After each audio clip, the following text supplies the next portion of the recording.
I know not how it was, but, with the first glimpse of the building, a sense of insufferable gloom pervaded my spirit.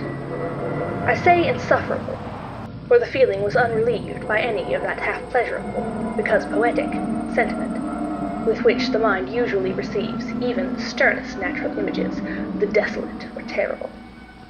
I looked upon the scene before me, upon the mere house, and the simple landscape features of the domain, upon the bleak walls, upon the vacant, eye-like windows, upon a few rank sedges, and upon a few white trunks of decayed trees, with an utter depression of soul which I can compare to no earthly sensation more properly than to the after-dream of the reveler upon opium, the bitter lapse into everyday life, the hideous dropping off of the veil.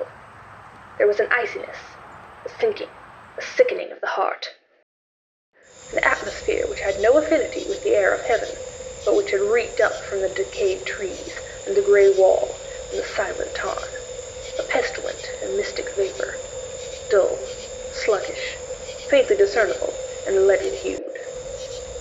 Shaking off from my spirit what must have been a dream, I scanned more narrowly the real aspect of the building. Its principal feature seemed to be that of an excessive antiquity. The discoloration of ages had been great.